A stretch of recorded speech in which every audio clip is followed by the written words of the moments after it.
कौन जीतेंगे, मोदी जी या फिर कौन? ओके, मोदी जी। मोदी जी। मोदी जी। सर वो हिंदुत्व का कार्य है उनका, हिंदुत्व कार्य कर रहे हैं। पूरा हिंदुस्तान में उन्होंने डंका बजाया, पूरा वर्ल्ड में उन्होंने डंका बजाया हिंदुत्व का।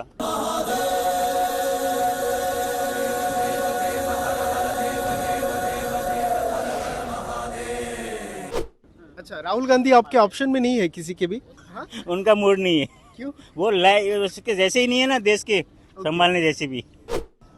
ಮೊದಲು ಗಂಗಾವನ್ನ ಶುದ್ಧಿಗೊಳಿಸಬೇಕು ಅಂತ ಪಣ ತೊಟ್ಟಿದ್ದು ನರೇಂದ್ರ ಮೋದಿ ಅವರು. ಅದರಂತೆ ಇವತ್ತು ಗಂಗಾ ಶುದ್ಧವಾಗಿ ಕಾಣಿಸ್ತಾ ಇದ್ದಾಳೆ.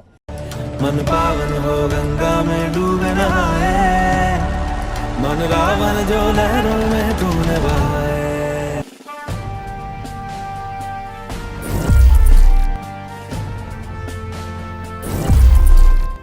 ಓಕೆ ವೀಕ್ಷಕರೇ, ಈಗಾಗಲೇ ನಾವು ವಾರಣಾಸಿಯ ಕೇದಾರ್ ಘಾಟ್ನಲ್ಲಿ ನಾವು ನಿಂತಿದ್ದೀವಿ. ಯು ಪಿಯಲ್ಲಿರುವಂತಹ ಇದು ಕೂಡ ಒಂದು ಪ್ರಮುಖವಾದಂತಹ ಘಾಟ್. ಸೊ ಈಗಾಗಲೇ ನೋಡ್ತಾ ಇದ್ದೀರಿ, ಪ್ರಧಾನಿ ನರೇಂದ್ರ ಮೋದಿ ಅವರ ಆಶಯದಂತೆ ಗಂಗಾವನ್ನು ಶುದ್ಧಿಗೊಳಿಸಲಾಗಿರುವಂಥದ್ದು. ಮೊದಲನೇದಾಗಿ ಅವರು ಕರೆ ಕೊಟ್ಟಿದ್ರು, ನದಿಯಲ್ಲಿ ಮೊದಲೆಲ್ಲ ಹೆಣಗಳು ತೇಲಿಕೊಂಡು ಬರ್ತಾ ಇದ್ದಂತಹ ಸಂದರ್ಭದಲ್ಲಿ ಮೊದಲು ಗಂಗಾವನ್ನು ಶುದ್ಧಿಗೊಳಿಸಬೇಕು ಅಂತ ಪಣ ತೊಟ್ಟಿದ್ದು ನರೇಂದ್ರ ಮೋದಿ ಅವರು. ಅದರಂತೆ ಇವತ್ತು ಗಂಗಾ ಶುದ್ಧವಾಗಿ ಕಾಣಿಸ್ತಾ ಇದ್ದಾಳೆ. ಎತ್ತ ಕಣ್ಣು ಹಾಯಿಸಿದರೂ ಕೂಡ ಕಸ ಕಡ್ಡಿ ಕಾಣೋದಿಲ್ಲ, ಅಂದರೆ ಅಷ್ಟು ಶುದ್ಧವಾದಂತಹ ವಾತಾವರಣ. ನರೇಂದ್ರ ಮೋದಿ ಅವರು ಒಂದು ಕರೆಯನ್ನು ಕೊಟ್ಟರೆ ಸಾಕು, ಜನ ಹೇಗೆ ಓಗೊಟ್ಟು ಅದಕ್ಕೆ ಸ್ಪಂದಿಸ್ತಾರೆ ಅನ್ನುವಂಥದ್ದಕ್ಕೆ ಇದೊಂದು ಬೆಸ್ಟ್ ಎಕ್ಸಾಂಪಲ್.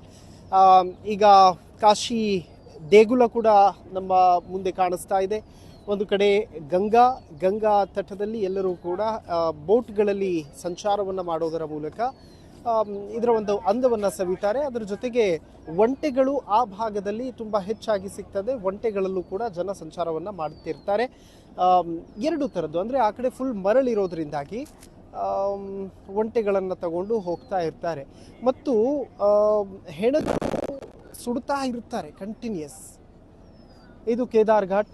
ಮತ್ತೊಂದು ಹರಿಶ್ಚಂದ್ರ ಘಾಟ್ ಕೂಡ ಈ ಕಡೆನೇ ಬರ್ತದೆ, ವಾರಣಾಸಿಯ ವಿಶ್ವನಾಥ ದೇಗುಲ.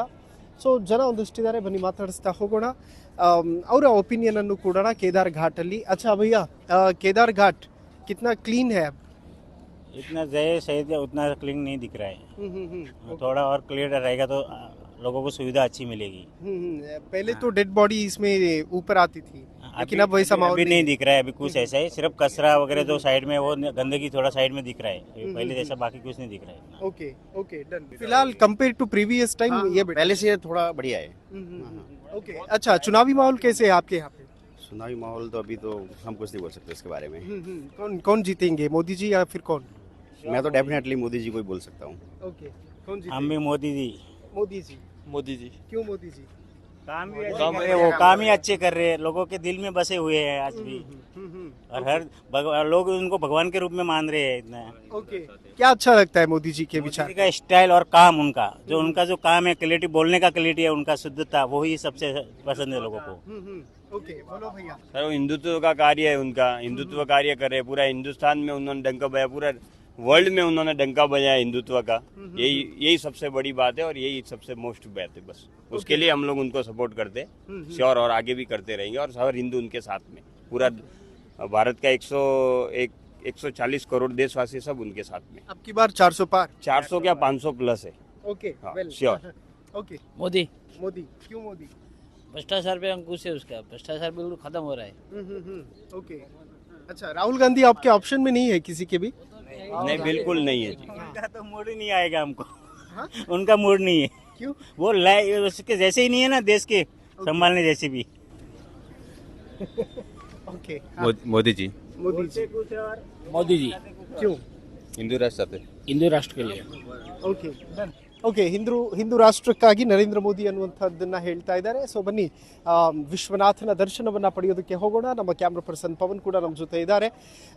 ನೋಡಿ, ಬಹುಶಃ ನಾನು ಇದನ್ನು ಅದೃಷ್ಟ ಅಂತಲೇ ಕನ್ಸಿಡರ್ ಮಾಡ್ತೀನಿ. ಯಾಕೆ ಅಂತಂದರೆ, ನಮ್ಮ ಹಿಂದೂಗಳ ಪವಿತ್ರ ಸ್ಥಳಗಳು 7. ಆ 7 ಪವಿತ್ರ ಸ್ಥಳಗಳ ಪೈಕಿ ಈಗಾಗಲೇ ಅಯೋಧ್ಯೆ ಹೋಗಿ ಬಂದ್ವಿ, ಇವತ್ತು ವಾರಣಾಸಿಯಲ್ಲಿ ವಿಶ್ವನಾಥನ ದರ್ಶನಕ್ಕಾಗಿ ಬಂದಿದ್ದೀವಿ, ಮತ್ತು ಮಥುರಾಗೂ ಕೂಡ ಹೋಗೋರಿದ್ದೀವಿ ನಾಳೆ ಶ್ರೀಕೃಷ್ಣನ ದರ್ಶನವನ್ನು ಪಡೆಯೋದಕ್ಕಾಗಿ. ಬಹುಶಃ ಇದು ಅದೃಷ್ಟ ಮತ್ತು ಒಂದು ರೀತಿಯಲ್ಲಿ ಪುಣ್ಯದ ಫಲ ಅಂತ ಅನಿಸುತ್ತೆ ಈ ಪುಣ್ಯ ಭೂಮಿಯಲ್ಲಿ ನಿಂತ್ಕೊಳ್ಳೋದಕ್ಕೆ. ಸೊ ಬನ್ನಿ ಹೋಗಿ ದರ್ಶನವನ್ನು ಮಾಡ್ಕೊಂಡು ಬರೋಣ. ಜಟಾಟವಿ ಗಲಜ್ಜಲ ಪ್ರವಾಹ ಪಾವಿತಸ್ತಮಾಲಿಕಾ. ಈ ಕಾರ್ಯಕ್ರಮದ ಪ್ರಾಯೋಜಕರು ಅರವಿಂದ್ ಬೆಲ್ಲದ್, ವಿರೋಧ ಪಕ್ಷದ ಉಪನಾಯಕರು. ಮತ್ತೊಮ್ಮೆ ಮೋದಿ ಸರ್ಕಾರ 3ನೇ ಬಾರಿ 400 ಮೀರಿ ನಮ್ಮ ಸಂಕಲ್ಪ. ಕೃಷ್ಣ ನಾಯಕ್, ಹೂವಿನ ಹಡಗಲಿ ವಿಧಾನಸಭಾ ಕ್ಷೇತ್ರದ ಶಾಸಕರು. ಸಮೃದ್ಧ ಭಾರತಕ್ಕಾಗಿ ಮೋದಿ ಮತ್ತೊಮ್ಮೆ. BN ರವಿಕುಮಾರ್, ಶಾಸಕರು, ಶಿಡ್ಲಘಟ್ಟ ವಿಧಾನಸಭಾ ಕ್ಷೇತ್ರ. ಅಭಿವೃದ್ಧಿ ಪಥದತ್ತ ನಮ್ಮ ಶಿಡ್ಲಘಟ್ಟ. ಪ್ರಮೋದ್ ಎಲ್ ಶ್ರೀನಿವಾಸ್, ಸಂಸ್ಥಾಪಕರು, ರಾಷ್ಟ್ರೀಯ ಯುವ ಪ್ರತಿಷ್ಠಾನ. ಬೆಂಗಳೂರು ಸಮಗ್ರ ಅಭಿವೃದ್ಧಿಯೆಡೆ ನಮ್ಮ ನಡೆ.